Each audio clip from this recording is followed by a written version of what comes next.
بسم اللہ الرحمن الرحیم۔ السلام علیکم ورحمۃ اللہ وبرکاتہ۔ معزز ناظرین و سامعین، آپ دیکھ رہے ہیں پیر ابو نعمان یوٹیوب چینل، اور میں ہوں آپ کا ہوسٹ حافظ پیر ارسلان رضا سیفی۔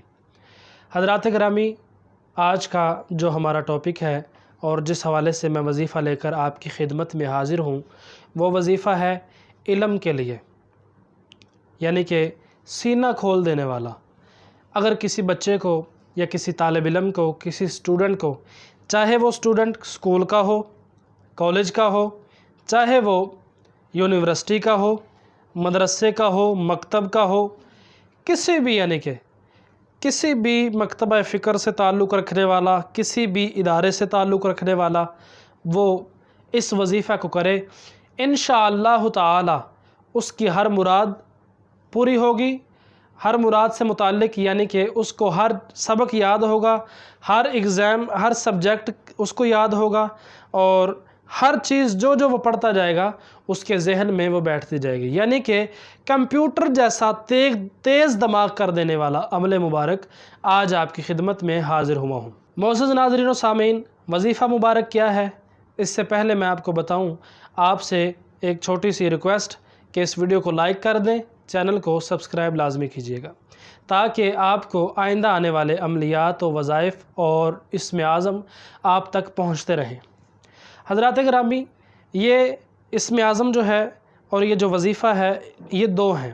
ایک اللہ تعالیٰ کا نام ہے اور دوسرا قرآن پاک کی آیت مبارکہ ہے۔ قرآن پاک کی آیت مبارکہ سب سے پہلے آپ کے سامنے بیان کروں گا، اس سے پہلے اس کا شان نزول بیان کر دوں۔ قرآن پاک کی یہ آیت جو میں آپ کے سامنے بیان کرنے والا ہوں، یہ حضرت موسیٰ علیہ السلام کا کیا ہوا عمل مبارک ہے۔ حضرت موسیٰ علیہ السلام آپ بچپن میں فرعون کے جب گھر میں تھے، فرعون کے محل میں تھے، تو آپ نے فرعون کے منہ پر ایک چانٹا رسید کیا۔ آپ تب بچپن میں تھے تو فرعون کو بہت زور سے لگا۔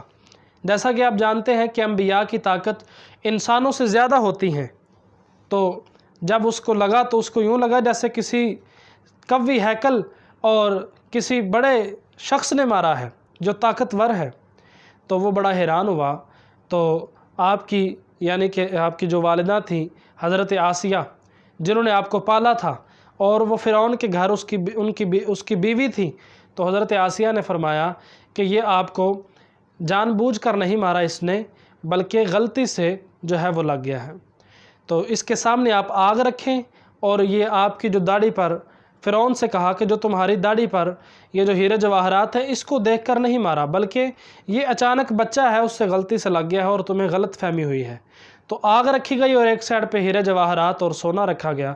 تو حضرت موسیٰ علیہ السلام بچپن میں جب تھے تو آپ نے آگ کو پکڑ کر اللہ تعالیٰ کے حکم سے منہ میں ڈال لیا، جس کی وجہ سے زبان میں لکنت بھی آ گئی۔ تو اللہ تعالیٰ کی طرف سے آپ کو یہ کلام پڑھنے کی حکم ہوا کہ وَقُلْ رَبِّ زِدْنِي عِلْمًا رَبِّ زِدْنِي عِلْمًا، جسے شروع سے ایسے قال رب اشرح لی صدری ویسر لی امری واحلل عقدۃ من لسانی یفقہوا قولی وقل رب زدنی علما رب زدنی علما رب زدنی علما۔ یہ پورا پڑھنا ہے اور رب زدنی علما کو 3 مرتبہ دہرانا ہے۔ اسے آپ روزانہ اپنا ورد زبان کر لیں، انشاءاللہ تعالی آپ کو ضرور فوائد حاصل ہوں گے، آپ کا سینہ کھل جائے گا، اور آپ کو ہر چیز جو آپ پڑھتے ہیں وہ یاد ہونا شروع ہو جائے گی۔ اور دوسرا اسم اعظم یا علیمو یا علیمو یا علیمو 313 مرتبہ ہر نماز کے بعد روٹین بنا لیں، اور اول آخر 11 مرتبہ درود شریف۔ اگر آپ کو ویڈیو پسند آئی ہے تو اس کو لائک کیجئے، ثواب کی نیت سے اپنے بہن بھائیوں میں اور اس کو شیئر کیجئے۔ جزاک اللہ۔